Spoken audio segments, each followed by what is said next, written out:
Bonjour, aujourd'hui on attaque la question 7b. Démontrer pour tout entier n supérieur ou égal à 1 que l'on est dans l'une des deux situations suivantes. Première, partie entière de n plus 1 alpha égale partie entière de n alpha plus 1. Partie entière de n plus 1 bêta est égale à la partie entière de n bêta. N appartient à E alpha.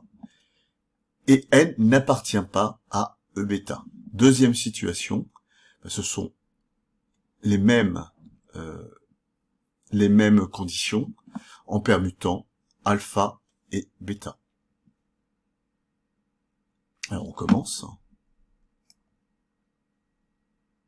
En fait, ce qu'on va faire, c'est que on va montrer ce premier cas là, et puis pour le deuxième, il suffira de permuter alpha et bêta. Alors, allons-y. Alors, toujours un petit lemme en préliminaire. Lemme 8, premier point, la partie entière de n plus 1 alpha, c'est la partie entière de n alpha, ou la partie entière de n alpha plus 1. Deuxième point, cette différence, plus cette différence, est toujours égale à 1. Partie entière de n plus 1 alpha moins partie entière de n alpha, plus partie entière de n plus 1 bêta moins partie entière de n bêta est égal à 1. Alors, on va commencer le premier cas. On va supposer que la partie entière de n plus 1 alpha est égale à la partie entière de n alpha plus 1. On admet pour l'instant le lemme. Il y aura donc deux cas. Premier cas et le deuxième cas, ça sera partie entière de n plus 1 alpha est égale à partie entière de n alpha. Premier cas. Alors, d'après le deuxième point du lemme, si ceci est vérifié, la différence de ces deux parties entières vaut 1, et donc cette quantité-là vaut 1. Si bien que pour cette différence, il reste 0. Partie entière de n plus 1 bêta moins partie entière de n bêta est égale à 0. Et donc, on a partie entière de n plus 1 bêta qui est égale à la partie entière de n bêta. Voilà, c'était le premier point à montrer, ici, là. Voilà, ce premier point-là. C'est si on est dans cette situation-là, alors on a ceci. Il reste à montrer deux choses. N appartient à E alpha, et n n'appartient pas à E bêta. Alors, est-ce que n appartient à E alpha? Eh bien, ce qu'on va faire, c'est qu'on va poser petit k égale partie entière de n plus 1 alpha. C'est un entier. Cet entier, puisqu'on est dans le premier cas, il est égal à partie entière de n alpha plus 1. C'est cette égalité qui nous le dit. Et comme la partie entière de n alpha est positive, eh bien cette somme est supérieure ou égale à 1, si bien que notre k, il appartient à n étoiles. Maintenant, k est la partie entière de n plus 1 alpha, donc k est inférieur ou égal à n plus 1 alpha. Mais comme alpha, en plus, est un irrationnel, il ne peut pas y avoir égalité ici, si bien que k est strictement plus petit que n plus 1 alpha. D'autre part, k, c'est égal aussi à partie entière de n alpha plus 1.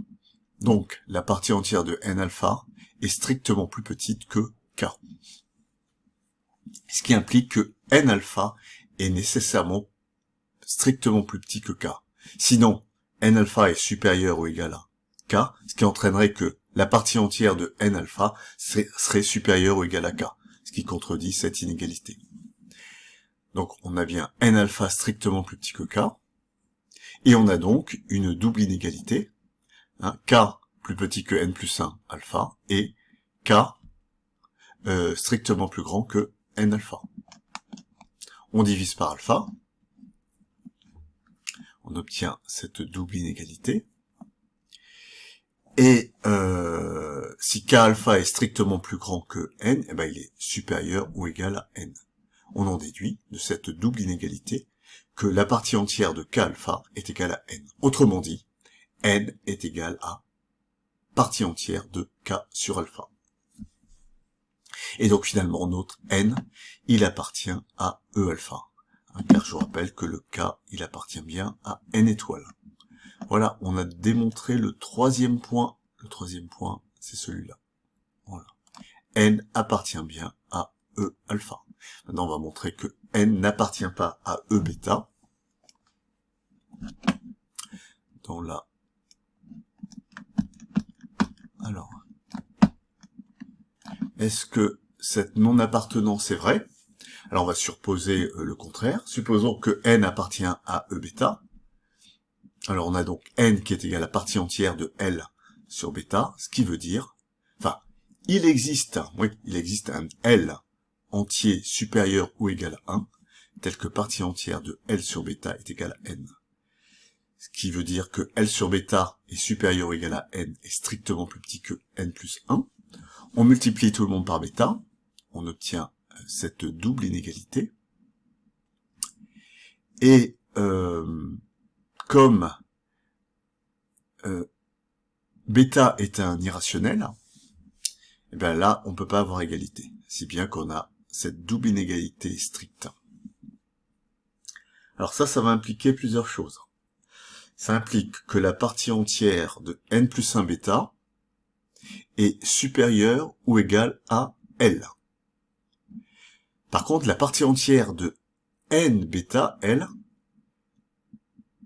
elle est inférieure à n bêta, et donc strictement inférieure à L. Et si elle est strictement inférieure à L, elle est inférieure ou égale à L moins 1. Si bien que la différence de ces deux quantités, eh bien, est supérieure à L moins L moins 1. Autrement dit, cette différence est supérieure ou égale à 1.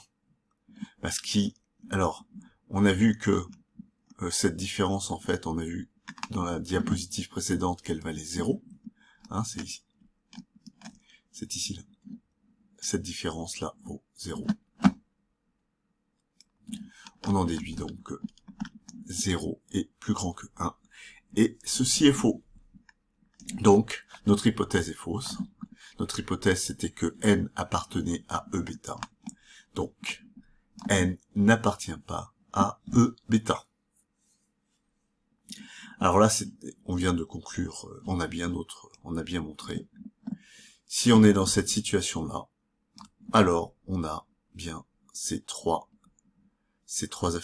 affirmations sont vraies. Maintenant, on va passer au deuxième cas. Si on n'est pas dans le premier cas, c'est-à-dire si ceci est faux, eh bien c'est qu'on est dans ce cas-là, c'est-à-dire que la partie entière de n plus 1 alpha est égale à la partie entière de n alpha.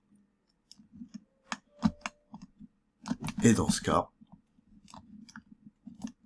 alors voilà le deuxième cas, on en déduit que, eh bien, cette différence cette fois-ci vaut 1, d'après cette égalité.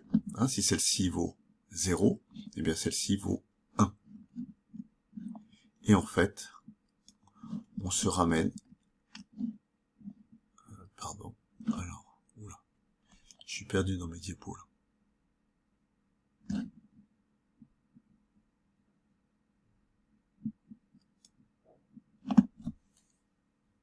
Désolé.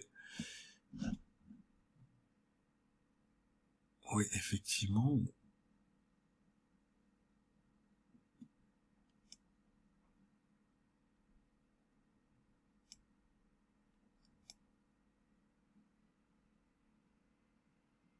Voilà, oui. Ça y est, on est revenu. Alors, pardon, je vous rappelle ce qu'on était en train de dire.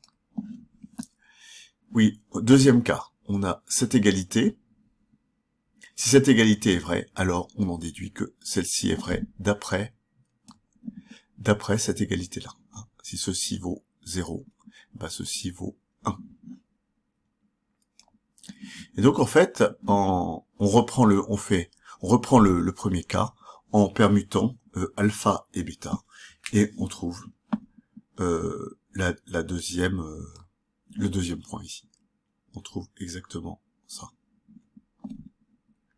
Il nous reste à montrer le lemme. Alors, le lemme avait 2 points. Voilà, ici. Le premier point et le deuxième point. Alors, on commence par le premier.